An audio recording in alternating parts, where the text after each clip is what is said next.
सुप्रभात बच्चों। कैसे हैं आप सब? उम्मीद करती हूँ आप सब अच्छे होंगे।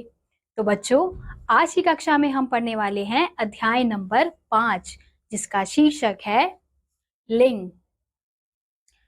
तो हमें यहाँ पे कुछ चित्र दिए गए हैं और उनके नीचे कुछ वाक्य लिखे हैं। कुम्हार और कुम्हारिन बर्तन बना रहे हैं।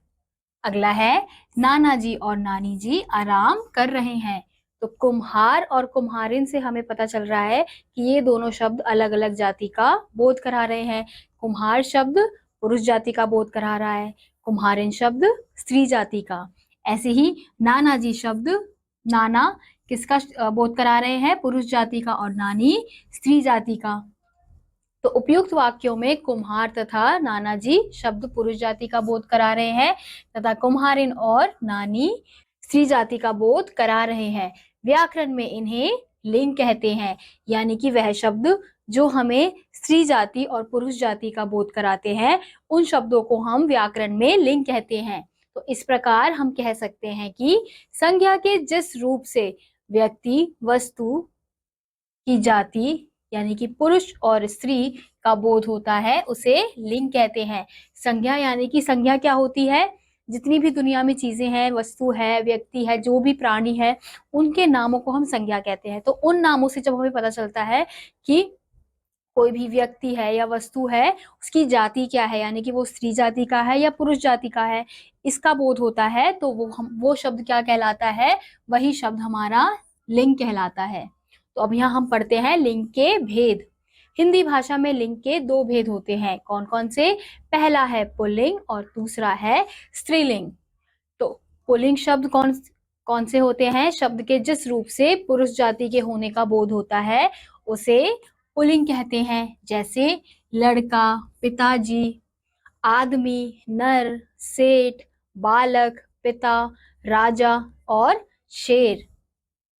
तो हमने देखा कि जिस शब्द से हमें पता चल रहा है कि कोई भी व्यक्ति है, वस्तु है, प्राणी है, वो किसका है? पुरुष जाति का है, उन शब्दों को हम पुल्लिंग शब्द कहते हैं। ऐसे ही अगला है स्त्रीलिंग। शब्द के जिस रूप से स्त्री जाति का बोध होता है, उसे स्त्रीलिंग कहते हैं। जैसे लड़की, माताजी, औरत, नारी, सेठानी, बालिका, माता, रानी, शेरनी आदि अन्य शब्द, यानी कि जिन शब्दों से हमें पता चलता है कि वह स्त्री जाति का है, तो उन शब्दों को हम स्त्रीलिंग के शब्द कहते हैं। तो पुल्लिंग की पहचान, तो पुल्लिंग की पहचान किस प्रकार से होती है? निम्नलिखित शब्द सदैव पुल्लिंग होते हैं। निम्नलिखित संज्ञा शब्द सदैव पुल्लिंग होते हैं, यानी कि संज्ञा के वह शब्द जो हमेशा ही किसमें होते हैं? पुल्लिंग के शब्दों में होते हैं। शरीर के अवयवों के नाम, जैसे कान, मुंह, दांत, ओंठ, पांव, हाथी आदि अन्य शब्द, यानी कि जो शरीर के नाम है, वो ज्यादातर किसमें होते हैं? हमारे पुल्लिंग के शब्दों में होते हैं। ऐसे ही अगला है रत्नों के नाम, जैसे मोती, मणिक, पन्ना, हीरा, जवाहरात। तो ये हमारे क्या हैं? ये हमारे पुल्लिंग के शब्द हैं। ऐसे ही अगला है धातुओं के नाम, जैसे तांबा, लोहा, सोना, सीसा और कांसा आदि। ऐसे ही अगला है अनाजों के नाम, जैसे जौ, गेहूं, चावल, बाजरा, चना आदि अन्य शब्द। ऐसे ही अगला है पेड़ों के नाम, जैसे पीपल, बड़, देवदार, चीड़, कटहल आदि अन्य शब्द। ऐसे ही अगला है द्रव पदार्थों के नाम, जैसे पानी, घी, अर्क, शरबत आदि अन्य शब्द। ऐसे ही अगला है भौगोलिक जल और स्थान आदि स्थलों के नाम, जैसे देश, नगर, रेगिस्तान, समुद्र, सरोवर, पाताल, वायुमंडल आदि अन्य शब्द। यानी कि ये जो शब्द हैं वो हमेशा किस में रहते हैं? पुल्लिंग में ही रहते हैं। ऐसे ही अगला है स्त्रीलिंग की पहचान। अब स्त्रीलिंग की पहचान कैसे होती है? निम्नलिखित संज्ञा शब्द सदैव स्त्रीलिंग होते हैं। जैसे नदियों के नाम, गंगा, यमुना, महानदी, सतलुज, रावी आदि अन्य शब्द। ऐसे ही अगला है नक्षत्रों के नाम, भरणी, अश्विनी, रोहिणी आदि अन्य शब्द। ऐसे ही अगला है अ, अंत, आई, आवट, आन, क, की, त आदि कृदंत प्रत्यय हैं। ये जिन शब्दों में लगे होते हैं वे स्त्रीलिंग होते हैं, यानी कि जिन भी शब्दों में अ, अंत, आई, आवट, आन, क, की, ता ये शब्द लगे होते हैं प्रत्यय में, तो उन्हें हम क्या कहते हैं? उन्हें हम हमेशा स्त्रीलिंग के शब्द कहते हैं, जैसे लूट, देन, भिंडत, लड़ाई, लिखावट, थकान, चमक, प्यास आदि अन्य शब्द। खाने पीने की चीजें, अब खाने पीने की चीजों में कौन कौन से नाम स्त्रीलिंग के हैं? कचौड़ी, पूरी, खीर, दाल, पकौड़ी, रोटी आदि। ऐसे ही किराने की दुकान के सामान के नाम, यानी कि किराने की दुकान जिसमें राशन का सामान मिलता है, उन दुकानों में जो सामान होता है, तो उन सामानों में कुछ ऐसे नाम हैं जो हमेशा स्त्रीलिंग के होते हैं, जैसे लौंग हो गया, इलायची हो गया, मिर्च हो गया, दालचीनी हो गया, हल्दी हो गया आदि अन्य शब्द हमेशा स्त्रीलिंग में होते हैं। क्या आप जानते हैं कुछ संज्ञा दोनों लिंगों में एक समान रहते हैं, जैसे राष्ट्रपति, प्रधानमंत्री, इंजीनियर, डॉक्टर, सभापति, सैनिक, खिलाड़ी आदि अन्य शब्द, यानी कि कुछ संज्ञा के शब्द ऐसे हैं जो हमेशा स्त्रीलिंग में भी समान रहते हैं और पुल्लिंग में भी समान ही रहते हैं। ऐसे शब्दों को साधारणतया ये शब्द पदवाची यानी पदों से संबंधित होते हैं, और इन शब्दों को हम क्या कहते हैं?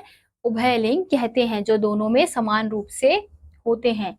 अब लिंग परिवर्तन के नियम, अब यहाँ पे हमें कुछ नियम दिए गए हैं जिसके द्वारा हम पुल्लिंग के शब्दों को किस प्रकार से स्त्रीलिंग कर सकते हैं, या फिर स्त्रीलिंग के शब्दों को किस प्रकार से पुल्लिंग के शब्द कर सकते हैं, वो दिए गए हैं।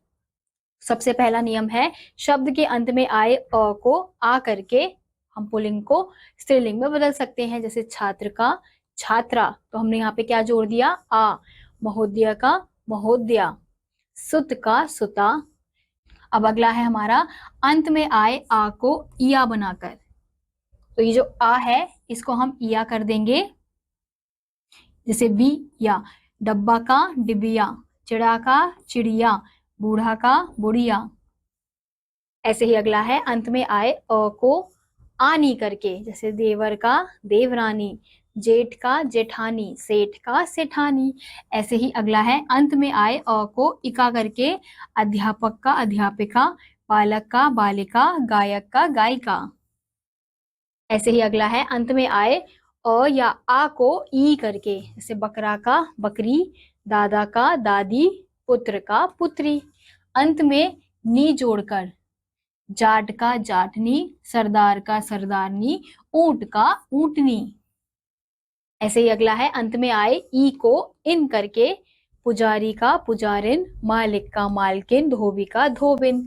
अंत में आए आइन लगाकर, अगर हम किसी भी शब्द में आइन लगाएंगे अंत में, तो वो क्या होगा? हमारा स्त्रीलिंग का शब्द बन जाएगा, जैसे बाबू का बबुआइन, लाला का ललाइन, पंडित का पंडिताइन। ऐसे ही मान की जगह अगर हम मति लगा दे, तो श्रीमान का श्रीमती, बुद्धिमान का बुद्धिमती। वान की जगह वती लगा दे तो बलवान का बलवती, रूपवान का रूपवती।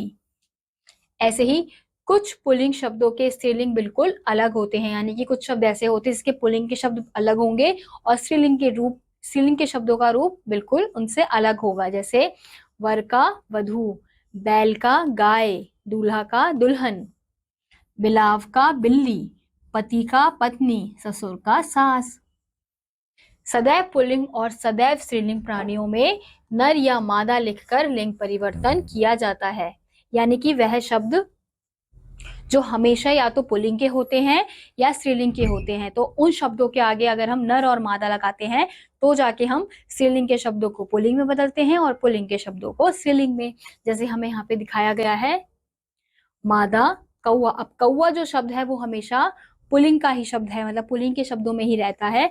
अब अगर हम इसे स्त्रीलिंग का बनाना हो तो हम इसके आगे लगाएंगे मादा कौआ, तो ये स्त्रीलिंग कौवे की बात हो जाएगी। ऐसे ही मक्खी, जो मक्खी शब्द है वो हमेशा स्त्रीलिंग के शब्दों में रहती है। अब इसके आगे हम नर लगा देंगे, यानी कि पुल्लिंग का शब्द लगा देंगे, मादा यानी कि स्त्री, नर यानी कि पुरुष। इसलिए हम इसको क्या पुल्लिंग बनाने के लिए क्या करेंगे? नर मक्खी, तो ये पुल्लिंग का शब्द बन जाएगा।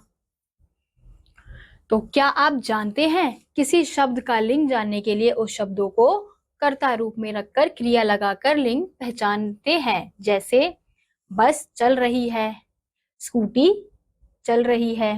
इन वाक्यों में बस और स्कूटी स्त्रीलिंग है। तो यानी कि हमने यहाँ पे कैसे पहचाना, क्रिया लगाकर हमने पहचाना कि जो चीज है वो स्त्री है या पुरुष है। अब अगला है ट्रक चल रहा है, हवाई जहाज उड़ रहा है। तो हमने यहाँ पे क्रिया के द्वारा पहचाना कि जो ट्रक है वो क्या है हमारा, ट्रक और हवाई हमारा पुल्लिंग के शब्द हैं। इनमें ट्रक और हवाई जहाज पुल्लिंग है क्योंकि यहाँ रहा है, आया है, इन शब्दों का प्रयोग किया गया है। तो बच्चों हमने सीखा संज्ञा के जिस रूप से वस्तु की जाति यानी कि पुरुष या स्त्री का बोध होता है उसे लिंग कहते हैं। हिंदी में लिंग के दो भेद होते हैं, कौन कौन से? पहला है पुल्लिंग, दूसरा है स्त्रीलिंग। शब्द के जिस रूप से स्त्री जाति का बोध होता है उसे स्त्रीलिंग कहते हैं। शब्द के जिस रूप से पुरुष जाति का बोध होता है उसे पुल्लिंग कहते हैं। तो बच्चों इसी के साथ आज का ये अध्याय यहीं समाप्त होता है। उम्मीद करती हूँ आपको ये अध्याय समझ आया होगा। मैं आपसे मिलूंगी अगली कक्षा में, तब तक के लिए नमस्कार।